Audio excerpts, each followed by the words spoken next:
Hey there, fellow lifelong learners. So today we've got the March Q&A, and I had 20 people ask some amazing questions. I've got them all written down here on my phone, so I'll be looking at the questions as we go along. And I'm really excited to answer these because there's some really good questions. Some of them have to do with reading tips, some of them have to do with my own personal life, their strategies. I mean, there's so many great questions here. So without any further delay, let's get straight into the first question. So this is from @Lorenzo01, and the question is, what is your favorite type of book? Well, I've got so many different favorite types of books. All of them have to do with nonfiction, but I would say probably my number one here is how does the human brain work? So I love like psychology books and communication books because, well, we need to learn how to communicate with each other, right? If you're poor at communication, then how are you going to get that raise? How are you going to get that deal? Like when you do the elevator pitch, right? So communication is extremely important. Some of the other ones here are spirituality and Stoicism. I love productivity, like learning how to get the most out of the little time that you have, right? So these are all great. I love biographies and autobiographies, business and entrepreneurship, marketing and sales. All of these are so important skills to have, right? So I love to have a broad range of topics that I read about, all in the nonfiction genre. That way I can touch on every little single piece of my life, even parenting, right? And relationships are great styles of books. So that's the first one here. The second question is from Boule Tintam Bakjohor. I hope I pronounced it right. Sorry if I did not. How many books do you read a year? This is a great question. So I started in 2015 and I read 12 books that year. That was the first year that I started reading nonfiction books. And the second year, in 2016, I read 15 books. The next year, 24 books. Next, 34 books. And last year, I read 48 books. So this year, I set my goal at 36, but I may go over that.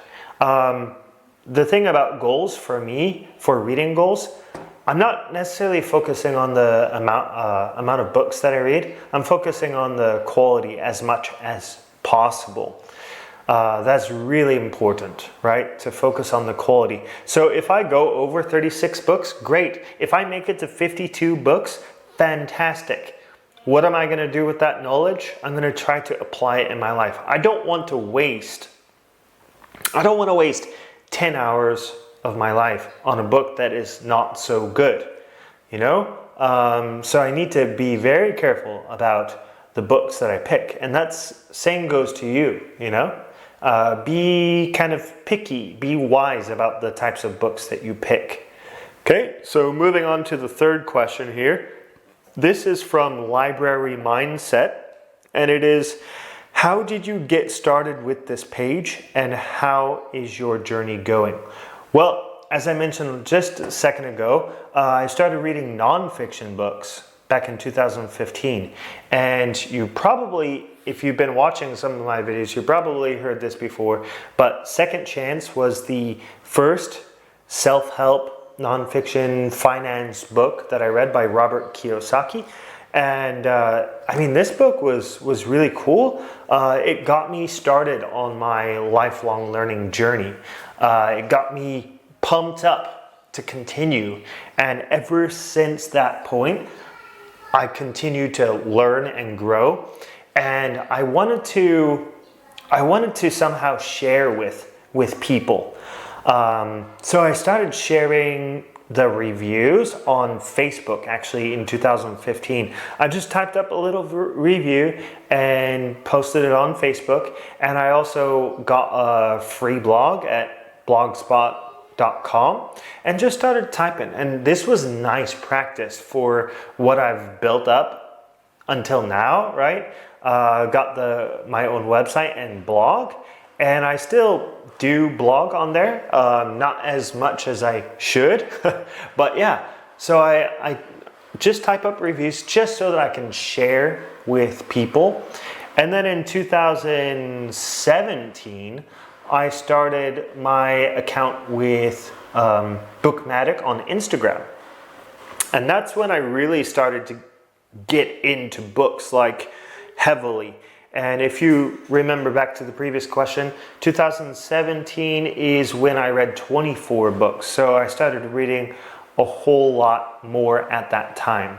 So 2017 was when I really started to post a lot. But you know, at that time I was still quite a beginner at posting on Instagram, and I didn't really know what to post, so to say. I mean, and I was still reading quite a bit of fiction books at that time. So I was posting both nonfiction and fiction books on the same page. And I felt like that wasn't so clear to the followers. Like, what is my focus? What am I trying to accomplish with this page? So that's something I grew into over time. And now I've really narrowed the niche down to, I'm going to help you get the most out of what you read by giving you the best tips and also sharing with you about the books that I'm reading currently. So it's a mix of, you know, reading strategies and showing you what I'm reading and giving you good suggestions.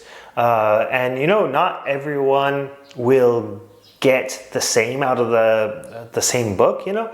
Some people will not like a book that I read. You know what I mean? Sorry if I don't explain it well enough, but yeah. So basically I just post what I can do for you and how I can help you out with your reading strategies and posting about the books that I'm interested in. So I hope that's enough for you, Library Mindset. Thank you very much for asking that awesome question. Now we're going to go on to the next one, which is by Sasumain. I think that's how you say it. What's the most important benefit you think IG brings you? Relationships with people, even virtual ones, or work discipline? So the most important benefit is actually building up a community of like-minded people, building up a community of people that I can help.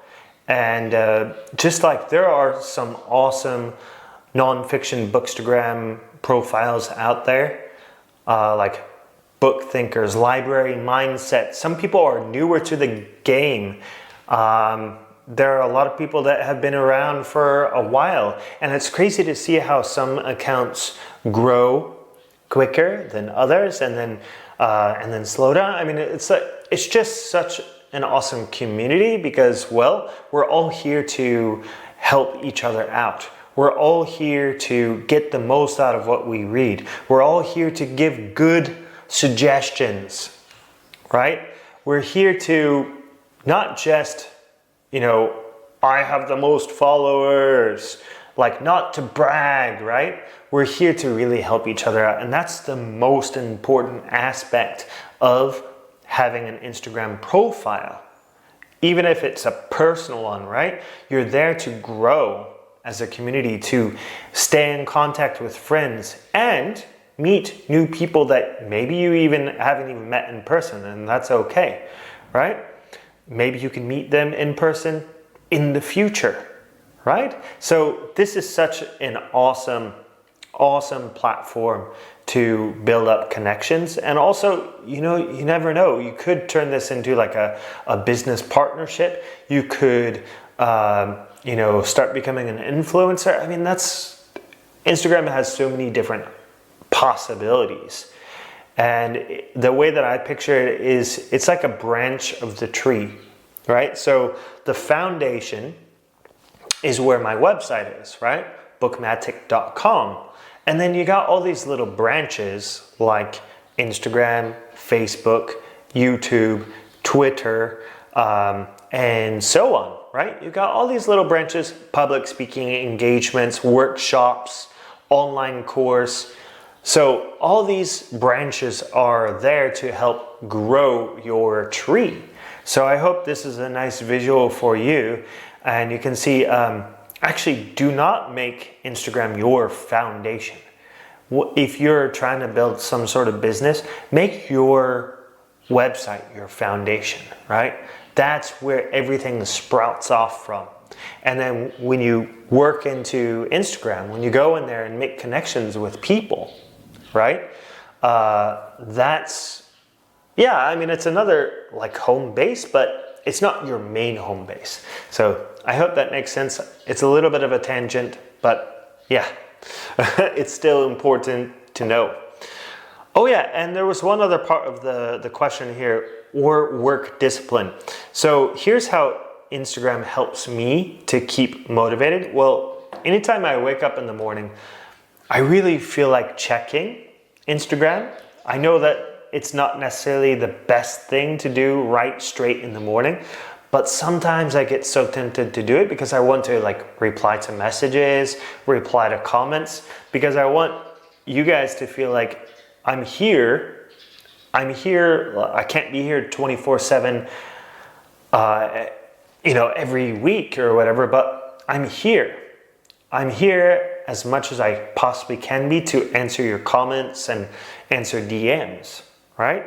So I feel like work discipline, Instagram really helps to motivate me to reach out more. Okay, next question is by Paula Gete. I hope that's how I pronounce your last name. Advice for growing Instagram. So, advice for growing Instagram, I've had my account since 2017, so that's 3 years. And right now there's, as of this morning or something, 16,800 people following the BookMattic Lifelong Learners. And it has taken that long to grow up a community of lifelong learners. And so my number one tip is to be there. Like I was saying earlier, be there. Answer comments as much as you can, and be genuine, right? The 4 words or 5 words that I have written down here is have heart, community, collaboration, genuine, and strategy. So you really need to have heart, and you really need to show your true self. Like I'm just being myself on this video right now, right? Even though like sometimes I get stuttered up about the way that I talk, or sometimes I use some funky vocabulary or something like that, that's because it's me, right? It's no one else speaking, it is me speaking. So heart and genuine, right? Building up a community of people. So like if you notice, Book Thinkers has the Book Thinkers family, BookMattic, and I recently started calling you guys, actually I've been calling you guys lifelong learners for a while, but now I start to say BookMattic Lifelong Learners. You need to build up a community, right? Unleash Knowledge Community, I think. Something like that. Like each page has their own little name that they call the followers. So I'm calling you guys lifelong learners because I want you to become lifelong learners. Okay, and collaboration. Moving on to the next point. Collaboration, like people can collaborate with each other, whether it's just sharing each other's posts to the stories, or even like engaging with each other, or maybe you guys do a video together, right? So collaboration is really important, and you build up these relationships and you never know what they're going to turn into in the future. So make sure you treat everyone with respect, and never judge someone on like the amount of followers that they have, right? Because that person may in the future become so strategic, and that's the next word, right? Strategic about the way that they post, they could gain a really big following. And, we want to help each other out to grow. So that's totally fine if someone gains more of a following, no problem, right? But yeah, we're here to help each other out, but you need to, if you want to grow your Instagram even more, you also need to have a good strategy. So that maybe the styles of posts that you do, like play and experiment with the descriptions and the types of photos you take. Like, there's so many different factors that go into growing Instagram. There's also hashtags. There's a plethora of them. So you need to just try to experiment as best as you can to grow your Instagram account. I hope that makes sense. But if you have any other questions, you can let me know and I'll do my best to answer you.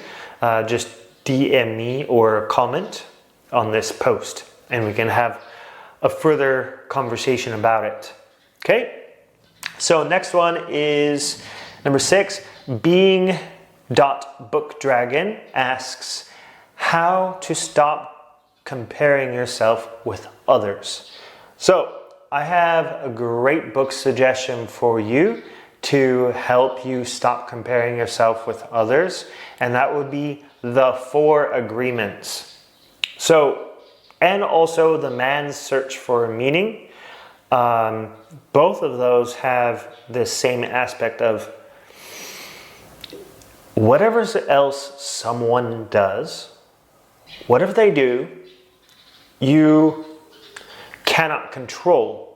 You cannot control what that other person does. And also, like, if you're comparing yourself to them, I don't know, it comes from within your mind, within your body. Like, you need to read more like spirituality books or Stoicism. Like, you cannot control external factors, but you can control your internal factors, like the way that you think. And I really personally don't think that comparing yourself with others is fair. Because if you think about where people are along their journey, everyone is in a different spot, right? So this other person could have a lot more experience with you, than you, about a particular topic, about whatever it is that you're comparing. And also materialistic things too, right? Maybe you are comparing the type of car you have or the house that you have. But, well, in the end, it's just a material thing, right? And also you may think because that person has a really nice car, they have a lot of money. That may not be true at all. They may be in debt because of buying that car, right? So think of it like that, and you don't need like the latest phones every single year. You don't need the latest one, right? Use the technology that you have until maybe it starts to break down a little bit, or maybe you need an upgrade, right? Like it doesn't have enough memory storage, whatever the reason may be. Please don't compare yourself to others and read these books to help you to be one with yourself and not let external factors change you or affect you in a negative way. I hope that answers your question. Okay, so next one is number 7, and this is Nuzu Lia Inda. How to take notes and read comprehensively. So first of all, the first thing you should always think about is active reading. So when you open up a book, get this book, you are going to be totally focused on what you're reading.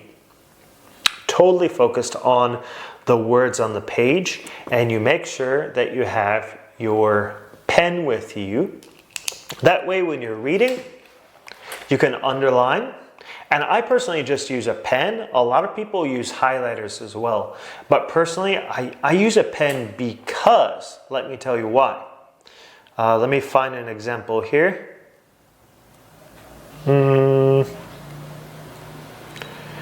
Well, there's no examples right here. I'll just use this as an example. Okay, so you can see here that I've got the writing, the underlines. I've got number 1 and number 2 on the side there. So whenever I am reading a book, I will have this pen with me, and if I want to write my thoughts in the margin, that's called marginalia, and I did a video about it. I also have a few other videos about this too, so if you want to check this out afterwards, go through the feed and you'll find those tips there. But basically, I will write any thoughts or questions that come to my mind when I'm reading the book and just write it in the margin. At a later date, I can transfer it to a notebook, or what I personally do is use Google Docs, because this is the 21st century. We've got all these notes in Google Docs. Sorry, you cannot see. You got all these notes in Google Docs. You can access this anywhere that you have internet. So on your laptop, on your phone, and it comes in very handy when you want to make like a book review or something. You can just copy and paste the notes that you want.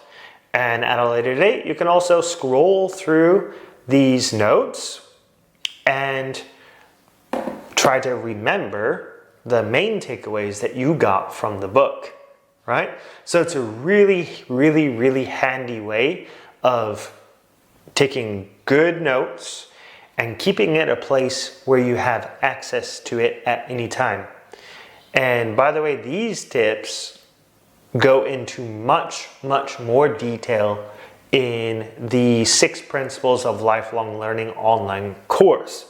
I go into a lot more detail into how to do this, but I just want to give you the tip of the iceberg there and help you to maybe start implementing this habit into your life of writing and then transferring your notes over to Google Docs. And you can do a little handy voice to text on your any Word document or anything like that. You don't have to use Google Docs. You could use a Word document, voice to text. So I'm reading through the book. Let's say, for example, the cerebral war between the two is won and lost every 90 minutes. So I hit the little button and I just talk into my phone and it types it out for me.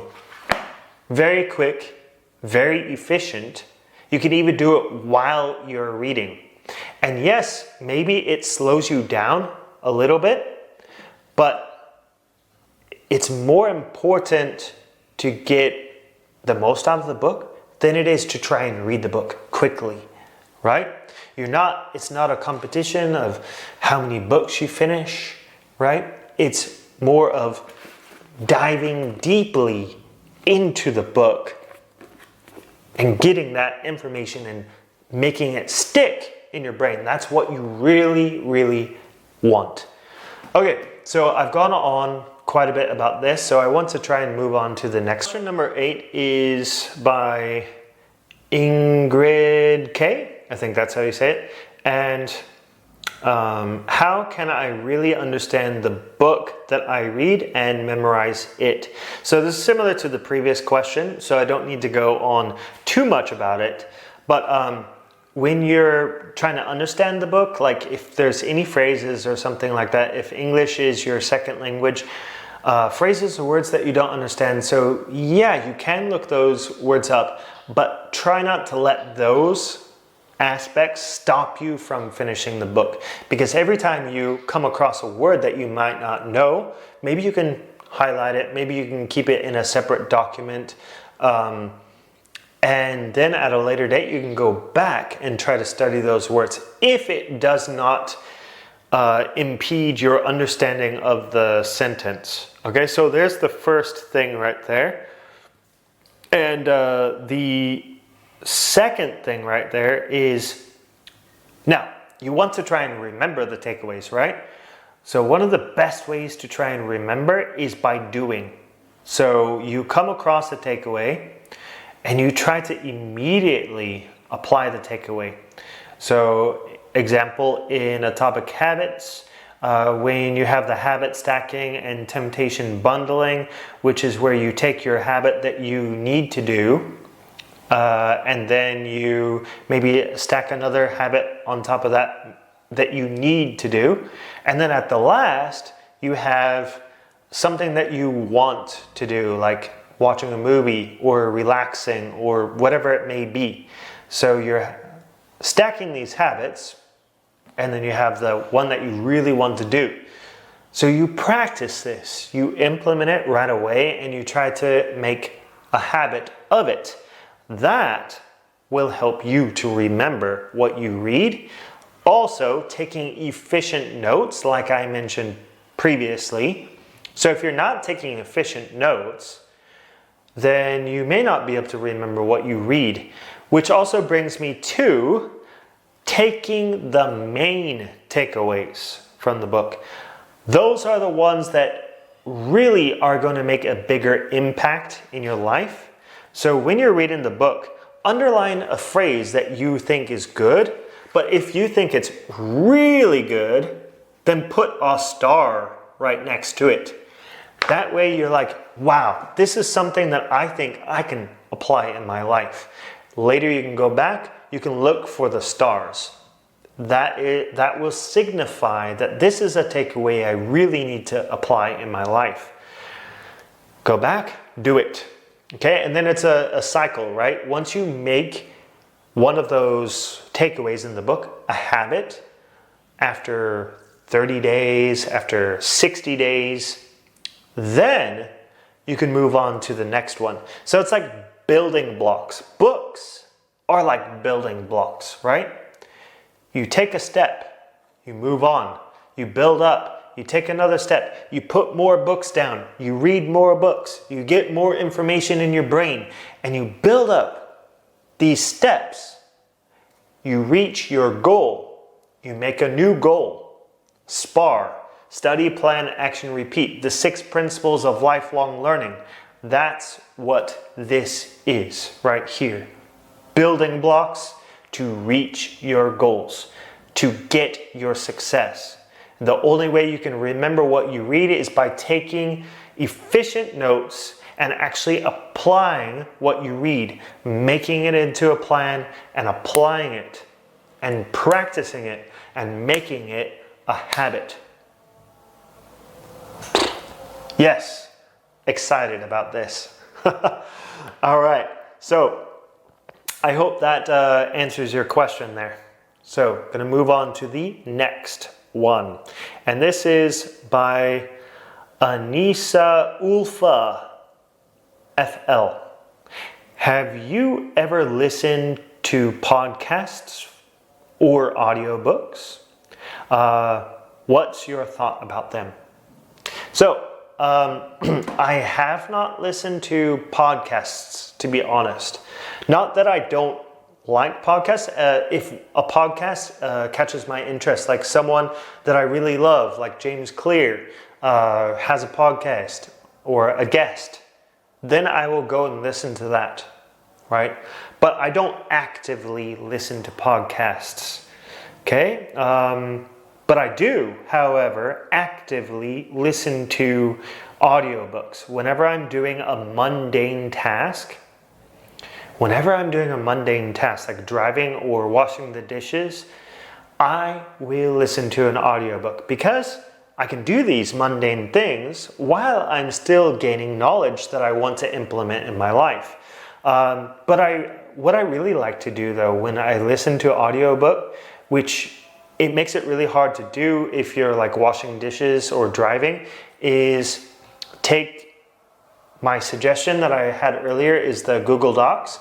Pause the audiobook after I hear something that I really love, and then do the voice to text into my Google Docs and say or translate what I heard into the Google Docs.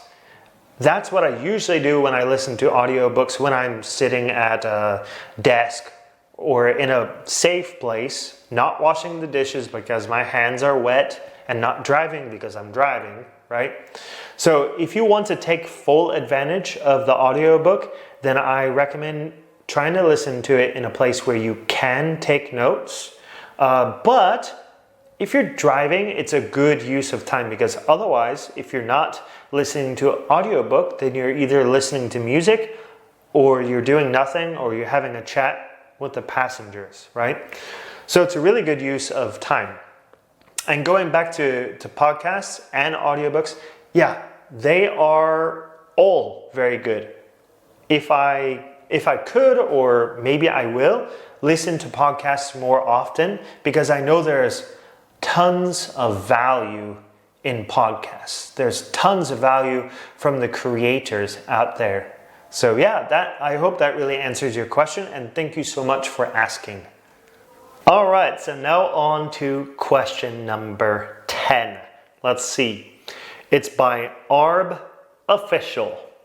How can I develop a habit of reading online? I find it different. Okay, so reading online, now it depends on what you mean. So do you mean a Kindle or do you mean articles online? So I will talk about both, okay? So there's an awesome app that I use. It's called Flipboard. Now this app will pull articles from Google, and you can, it's basically like an online magazine. You can categorize what sort of articles you want to read. So if you want to read articles in business, you can read articles in business. If you want to read psychology or writing or reading any sort of topic you can think of, you can categorize the magazines. It does it automatically for you though. So you basically, like a hashtag system, you search and follow the hashtags that you are interested in. So it's a really cool app. And what I do is every single day, if I keep the habit going, sometimes I don't. Sometimes, we're all human. We fall off the habits, good habits that we build up sometimes. Every day I will just open up the app, maybe in the morning or maybe even at night or in the middle of the day. It doesn't matter what time of the day, as long as you try to keep it consistent. Open up the app and read 1 or 2 articles, because usually articles only take like 5 minutes to read. 10 minutes max if it's a big one, right? Sometimes even less than 5 minutes. So we do that, and we build up a habit of reading online. It could be on the phone or on your laptop. And if you catch any cool quotes or lists or something like that, you can then copy and save that in your Google Docs. Maybe make a separate file for Google Docs for articles, right? So this is a really cool app, and I highly recommend using it and reading some great articles out there. The second source that I have, and maybe some of you might laugh at this, but Twitter. Now, if you go on Twitter and you follow particular people who post articles, then every time you open up your Twitter feed, and I know we can get sucked into social media, but if you're going on there with a particular purpose of just searching for interesting articles that people are sharing, whether it's the ones that they've typed up, like me, I type up an article, I will immediately share it to Twitter. So if you want to follow BookMattic on Twitter, you can see some of the articles that I post. I usually post more articles on there than I do on Instagram, because on Instagram you have to post it in your story and do a little swipe up or a link in the bio, right? And so yeah, on Twitter it makes it a little bit more direct, because you can just click on the link. Okay, so those are good sources, but be careful when you're on Twitter not to get sucked into just scrolling mindlessly and leaving comments and retweeting and just liking, right? You go on there with a purpose for reading articles, okay? And the last one, now we talked about like ebooks, right?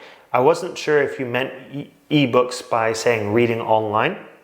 So you could have Kindle app on your phone or actually have the device. And I have one, it's downstairs on my cabinet in my room or whatever. Yeah. So you can use either to download, buy the books, and then easily read through the books. Really easy to do that. I personally prefer a physical book, but I've been starting to buy a few more ebooks, like when it's specifically a book that I can't really find easily at a bookstore or something, then I will just download it because it's a lot easier, quicker, and I can easily copy paste the notes that I want. And in Kindle, the notes are automatically saved for you, so you can go back to that book and check out all the highlights that you have written down. So I hope this tip helps you out. Just use it to your advantage and remember about the purpose. What is your purpose for going on to Flipboard or Twitter or even your Kindle? Don't get sucked into something that's just gonna take up your whole day, you know? The next question here is from both Arone. I think that's how you say it. Sorry if I tortured your name. If one book makes you bored, do you continue or put it down? Now, I've mentioned before that I really don't want to waste time when I read a book. So what I usually do is I make sure to avoid at all costs picking a book that I'm probably going to stop reading. Now, one way that I do this is by looking at credible reviews on Goodreads, and I search through the 5 stars and the 1 stars, 2 stars, 3 stars, and 4 stars too, right? I look at all the different reviews of why this person has either liked or disliked this book. And I look for credible reasons. Like if someone just says, I like this book because it was so good. Like that's not a reason, right? That's not specific. So I look for specific reviews of why people loved it and why people did not like it or hated it. And this will help me to avoid reading a book that is going to waste my time. Now, if it's on a topic that I really need to read about, like, for example, how to read a book. Now, of course, this one has a high rating anyway, but let's say this one had a low rating, like 3 out of 5. That's not a really low rating, but it's lower than I expected. This is actually like 4.2 or something on Goodreads. But let's say it does have like a 3 rating. Now, if it's a topic that I really want to know more about, and maybe there's not a whole lot of books about that, then I'm going to read it anyway, even if the rating is low, so that I can make my own judgment on it, right? Now, even if you read through all the reviews and you end up buying it and you end up not really liking it, I try to avoid stopping a book, because there may be a gem at the very end of the book, right? Sometimes I will skim through the book and I come across a line that interests me and I'll read it a little bit slower. But I always try to finish the book, but sometimes I just put it down because it's just not helping me. Like I actually stopped reading this one. This is the Innovators by Walter Isaacson. Now it's a great book, but it just wasn't what I needed at the time, so I stopped. That is one reason why you should stop reading a book. If it's just not what you need at the time, you can always pick it back up later. Like I'll probably pick this one back up later when I feel a little bit more relaxed with what's going on in my life. I've already become more stable with business. Maybe I have extra time on my hand. Then I will pick this book back up. So that's a really good rule to follow. It's just read books that you really, really need at the time. And if it's just not what you wanted, then put it down, maybe come back to it later. If it just plain sucks, then maybe you don't even need to come back to it later. Okay? All right, so I hope that answers your question.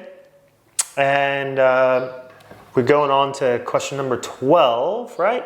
Yeah, here we go. Question number 12 is from Ala, 3 A's, Murbati.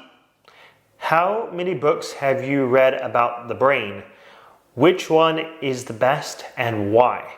So how many books have I read about the brain? Now, I have not read any books specifically about the brain, about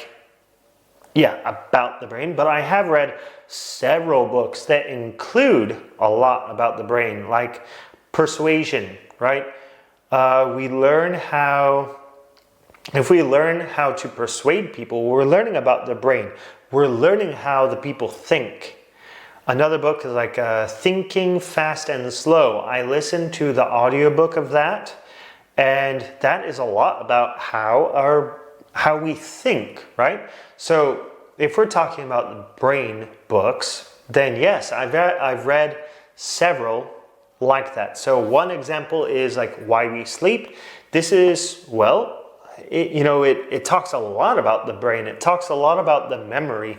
And I'm about, a quarter the way through. This is one book that I actually stopped reading, but I'm picking it back up now because it's for my next book club book. Actually, Ego is the Enemy is the next book, but the book for May is this one right here. So I'm starting to read this one, and actually it is quite very interesting. And it talks a lot about the brain and sleep and how it really benefits us. Okay. Another one is The Power of Habit and Atomic Habits. So these are all about habits. And of course, that's about the brain, right? It's how habits are formed, what we can do with them. Yeah. And then we've got Contagious, which is a marketing book. And this has a lot about why we buy things and how you can structure things to, get people to buy your product, right? So that's one. This talks a lot about the brain. Never Split the Difference. Talks a lot about the brain and our actions and how you can negotiate with people and actually convince people, right, to do what you want them to do. Here's another. Yes. 50 scientifically proven ways to be persuasive. Noah Goldstein, Steve J. Martin, and Robert Cialdini. This has a lot of basis from Robert Cialdini's famous book, Influence. And yeah, it's another persuasion book. This one, Persuasion by Robert Cialdini, also based on Influence. Okay, so that's talks a lot about how our brain works. And then we get into parenting books here, which is also another question later. So I'll probably pull these books back out. But Mind in the Making, we learn how a child's brain works and how to make it grow, right? So there's that. Einstein Never Used Flashcards. This is also another parenting book. Very good book.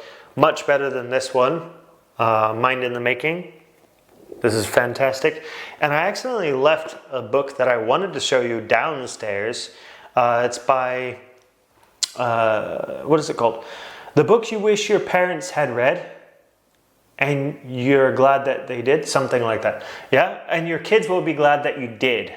That one is really actually very helpful for us as adults. Because if we learn how our parenting affects our kids, and if we learn how our parents' parenting affected us, then we learn a lot about how our brain works and why we maybe get depressed or why we have like a disorder of some sorts. Like, it's really important to learn about that type of stuff. I'll go on to the next book, Nurture Shock. I actually haven't read this one yet, but I just wanted to show it to you real quick. It's another parenting book. Okay, so it looks pretty good, interesting. And the last book that I have here is, got my big stack here, The Laws of Human Nature. Now, I've read like a couple chapters into this one, and this book is deep, guys. Really, if we learn human nature, we learn how the brain works, and we can use that to understand each other. We can use it to see the different types of people out there, who to get closer to and who to avoid. So yeah, and by far, so far, my favorite book on the brain was probably the book You Wish Your Parents Had Read and Your Kids Will Be Glad That You Did. And because that really helped me to realize some of my own faults and why I act the way I act, it's really an amazing book. You should check it out, even if you're not a parent. It's very good, and I wish I had it with me downstairs, but I'm not going to go get it right now. But you can easily check it out, and I've posted about it before, so you can go down my feed and see where it is. Again, the title is The Book You Wish Your Parents Had Read and Your Kids Will Be Glad That You Did. Okay, so next question is by Get Better With Books, my bro Jim.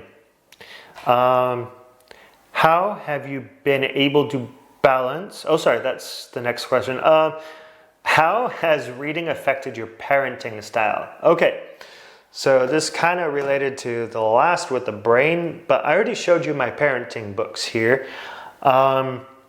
So reading has really opened up my mind to help my little girl, who is 3 years old. Her name is Haley, and sometimes you might hear her in some of my other videos screaming or something. I always tell them, hey guys, I'm gonna film a video now, so make sure you're a little bit quiet, but it doesn't always work. So if you hear her screaming, don't mind her, yeah? She's just a 3-year-old. Yeah, I mean, it's just really opened up my mind to the different parenting styles, especially when I'm reading parenting books like these. This one's great, yeah? It's really important for parents to read these types of books, because then we can understand, we can put ourselves in the shoes of our children, and we can also try to remember what it's like to be a kid and then do our best. I mean, there's no guidebook. You can read these books, but the books are not perfect. No book is perfect. Just like anything in our life, it's about experimentation. So I've learned to try and experiment with different strategies, different teaching. Like I try to teach my kid different things because the school system is not enough, right? You probably already know this. School system is not enough. We need to teach our kids at home how to be better people, how to manage their money, how to manage the emotions, and that's what the book You Wish Your Parents Had Read, that's what the book mainly talks about, is managing one's emotions. When we get older in our life, when we get in our 20s, we get in our 30s, what our parents did to us, said to us, treated us, how they taught us, affects us, even into our adult years. Whether you realize it or not, parenting really has a lasting effect. So it's really important to understand. And that's how my parenting style has improved, because I realize what I need to do to help my kid grow. It's amazing, Jim. Get better with books. Amazing. So everyone else, definitely, please read if you are a parent or a parent to be, or if you're planning on having kids in the future, you can start reading these books right now. Even before you're married, or even before you're pregnant, you can read these books to gain this knowledge. And then especially when you have kids, read the books even more and implement the takeaways. Okay, so thank you so much for the question. Very good one. All right, and the next question is from Unleash the Knowledge. How have you been able to balance a job, raising your child, spending time with your wife, and working on your side hustle?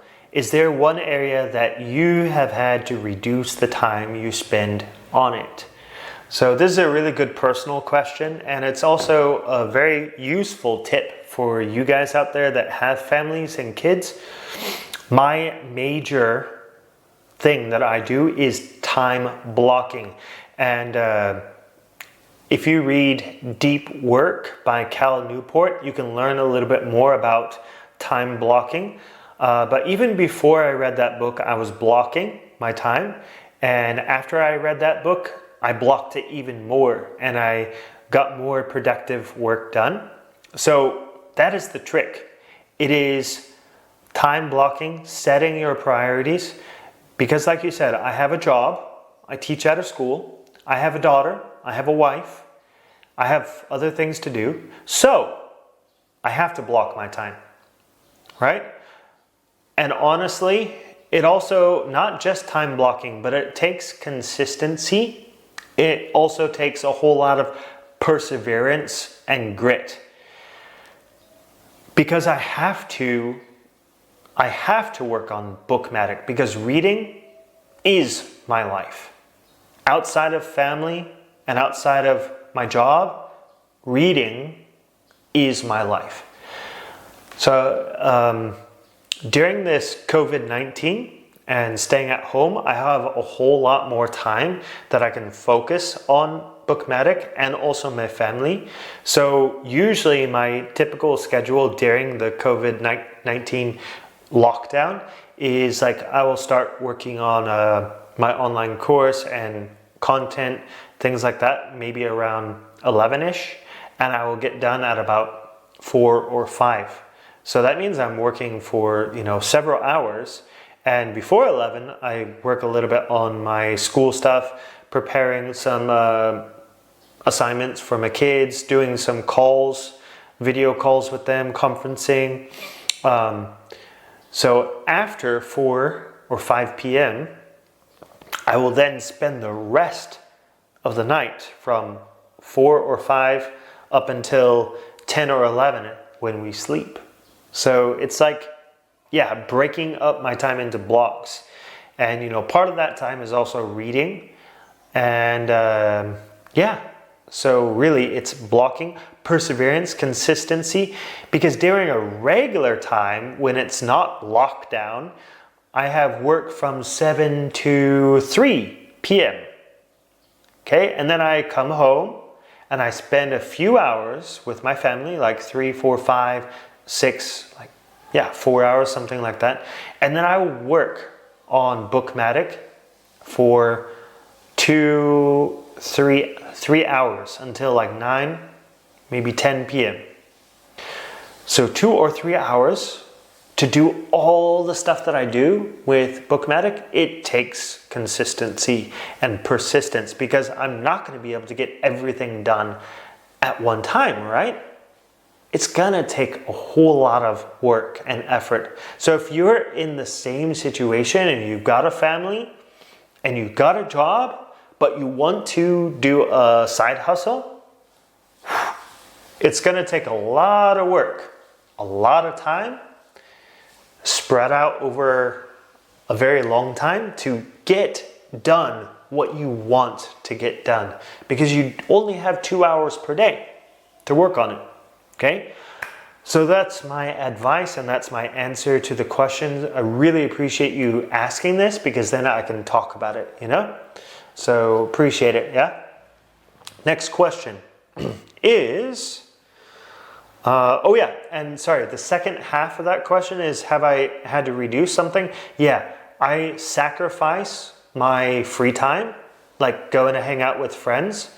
I'll still go out maybe once a week, maybe once every other week to hang out with friends.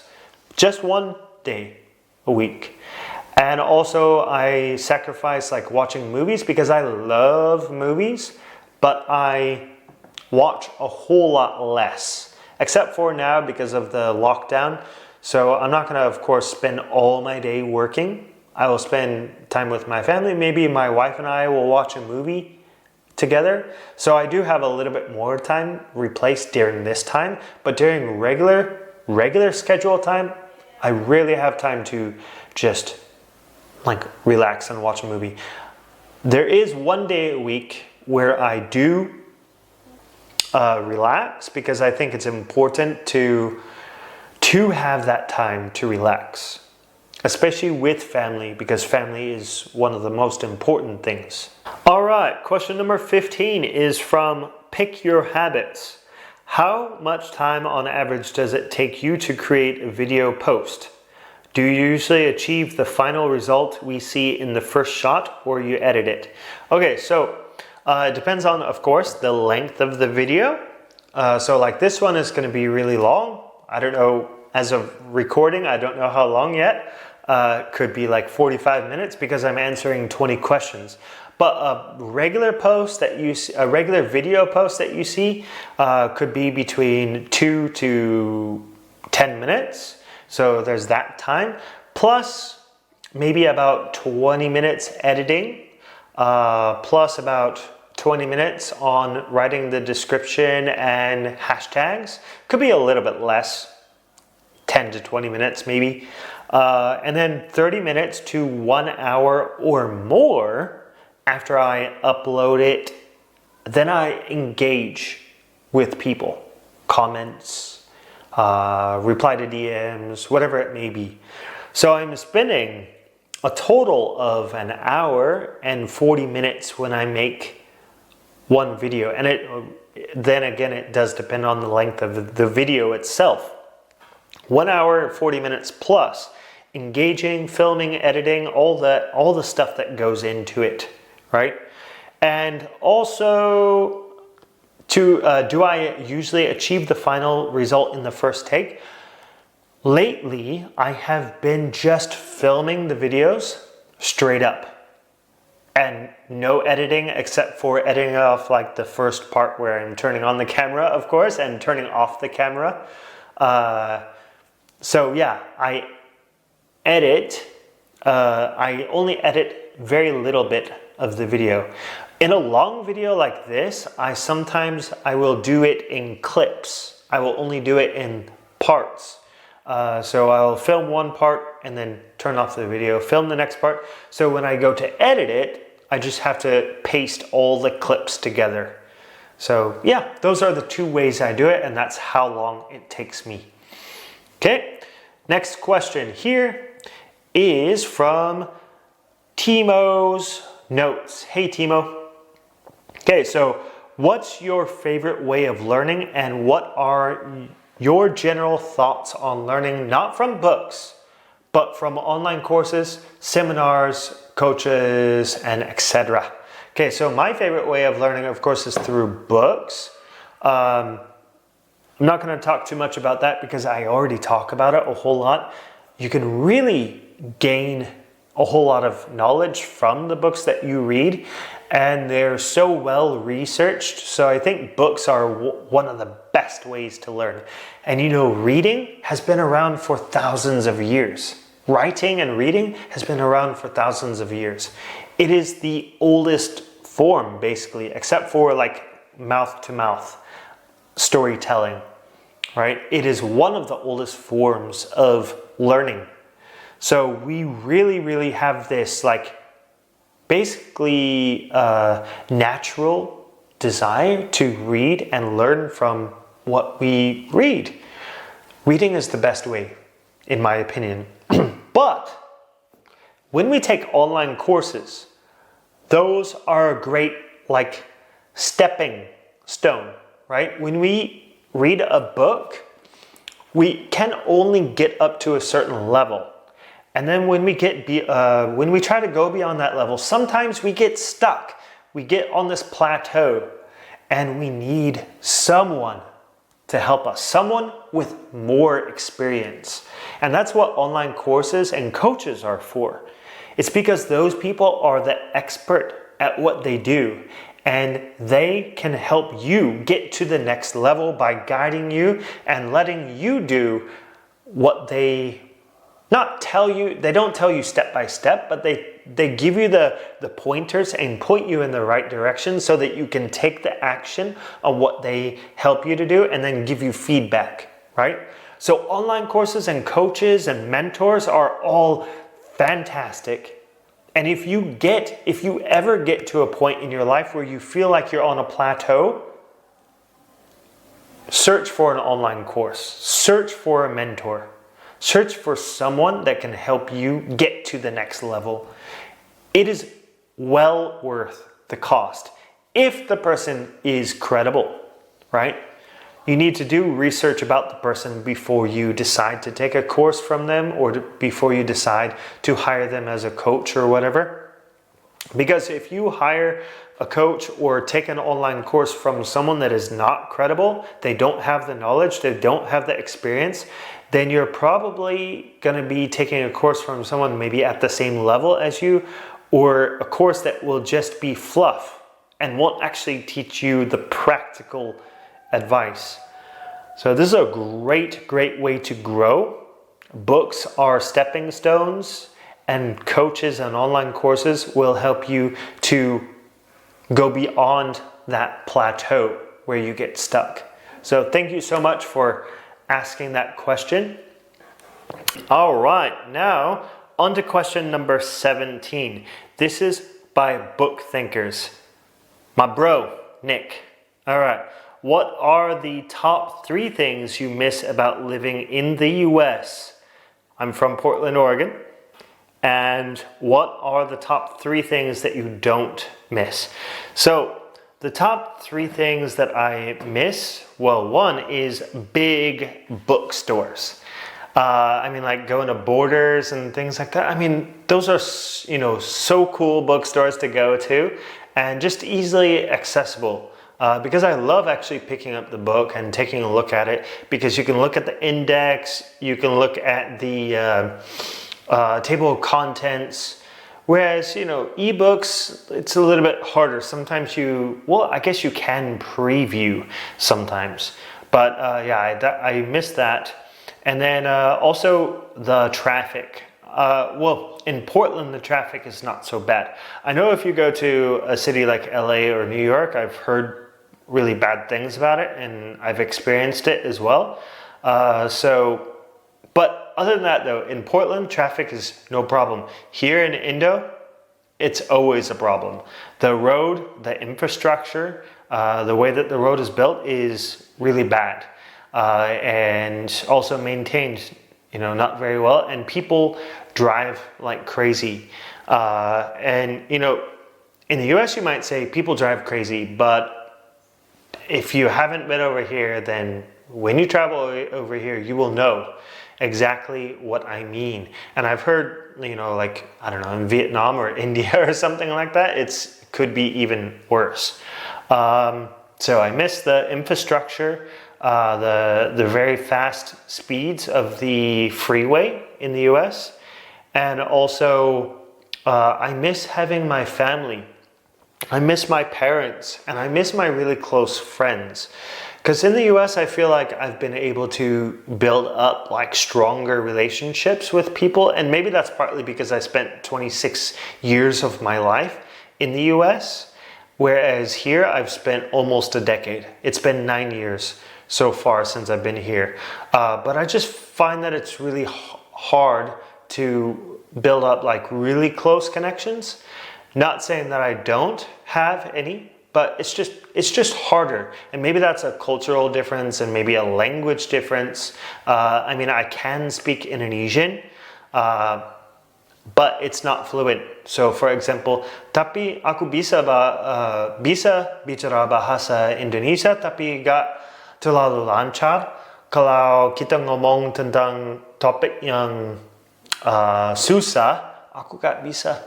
I just said that my language skills are like, they're good, but they're not that good because, well, if we get into a deeper concept, it's harder for me to talk about. So those are the things that I miss. And also networking, right? Networking opportunities are really huge in the US. Like when I was traveling back to visit, I was able to go to like a meetup where I had never met anyone, and I built up some strong connections with people. Not saying that we don't have that here, but oftentimes they're in Indonesian. So I guess I just have to learn how to speak Indonesian very well. But I just wish we had more English-speaking events. That would be great. That's part of the reason why I helped build the book club here, so that I could have a community of English-speaking people. And it's gone pretty well so far. And things that I don't miss, I guess it's quite expensive in the US. And if you're just working like part-time or even full-time at a minimum wage or something, then it's actually really hard to get by unless you cut back on like everything. So here it's a lot cheaper. It's really easy to buy stuff. What else do I miss? Not miss. Actually, it's there's not much that I don't miss about the US. It's mostly a miss, right? So I cannot really give you much else than that. I thought about it for a while and I couldn't really think of much. I can think of a bunch of things that I don't necessarily like here, but I'm not gonna go rant on about that. Just want to respect the culture of the people here and get along as best as I possibly can. Okay, so next question. Thank you, Nick. Next question. Books saved my ass, brother. All right, so how do people in Indonesia perceive the self-help industry? Now, like I said, there are events. Most of them are in Indonesian. Sometimes there are events in English. And actually, I do some workshops in English talking about reading. And usually I do these at universities. I have yet to do it out of business, but I'm definitely going to work my way up to where I can speak about the benefits of reading personal development books. But I do see a lot of motivators, Indonesian motivators, and to me Indonesians, they come across a little bit cheesy. They come across as, well, I guess kind of like Tony Robbins. Now, Tony Robbins, very, very smart guy. I'm not like dissing on him, but sometimes it's like when you walk into the Indonesian motivator, whatever event, they'll have people dancing and stuff like that. And I'm just like, well, I know you're trying to get people's energy up, but what is the point of that? Like me, I'm the type of person that wants to get directly to the point. Like, what can I do to make myself better, right? So I see that some of the events here are more for like networking than they are for like, what can I do to get from point A to B? And good thing is, I see a lot more people getting interested in personal development books. More and more books are getting translated from English into Indonesian. Like I saw the Blue Blue Shift, I think it's called. Blue Ocean Shift. I saw Atomic Habits, The Power of Habit, Rich Dad, Poor Dad. There's so many different personal development books translated into Indonesian now, which is very exciting. So yeah, I could go on about that, but I want to move on to the second part of this question, which is how do Indonesians view Americans in general? Indonesians are very interested in learning how to speak English, and you'd be surprised when you're walking down the street and you are a foreigner. Doesn't matter the color of the skin. If you look different, then they will automatically be interested in you. And people will try to speak English with you. No matter how many words they know, they will try to speak English with you, which is really cool to see. I mean, that's awesome to walk down the street and be kind of like recognized like that and just be like, okay, well, this guy speaks English, so I'm going to try to practice my English skills with him, right? And how do they view Americans? Like, I've never, seriously, never have had anyone have any like hate speech or anything like that. And yes, I know that a lot of people don't really like Donald Trump. And, you know, people here, they're very respectful of like authority of presidents. So I've never actually, even though people maybe don't really like him, I've never heard anyone say many bad things about him. I have heard some people say like, oh, he's racist. But I've never really heard anyone say bad things about America or the presidents or anything like that. People really loved Obama though. People would talk about Obama all the time when he was president in Indonesia. People would talk about him a lot in Indonesia, partly because he spent 4 years in primary school in Jakarta. So people knew who he was and they really loved him. So really people show appreciation here, and they're very open to learn language, culture. I mean, that's the thing that I really love about Indonesia is people are surprisingly open. Even the country is like not close to 90% Muslim, but people are very, very open. So that's good, very, very good to see. So I hope that answers your question. All right, going on to 19. So wrapping this video up, the last two questions. All right, so this is from Christopher BK7. What's the best bookstore in Indonesia to buy imported books at a fair price? So there are not many bookstores here in English. And you said imported books, so that means they're going to be in English, right? So I always go to Puri Plus. Now I know the price is a little bit more, but they have a pretty good selection of newer books. You try to get some of the older books and you'll have to buy them online. So, but it's really good. Puri Plus is very good for new books. You cannot go wrong with it. And yeah, maybe you have to spend 250,000 rupiah on it, which is about $20-ish, $19, and that's a normal price if you buy a book in the US. However, Indonesia does not really have any good places to buy used books or books at discount unless you go to Big Bad Wolf Books.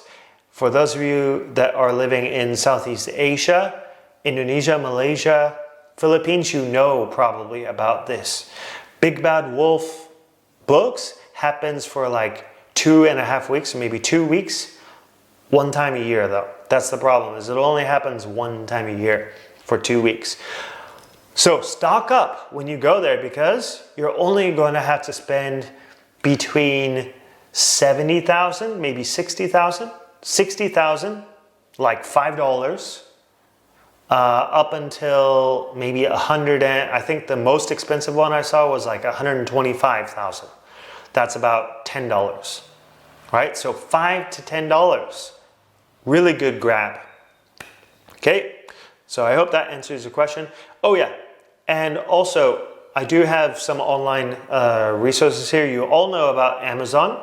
So you can always get books on Amazon as long as you have a credit card. And then also Book Depository, that's free delivery, shipping worldwide.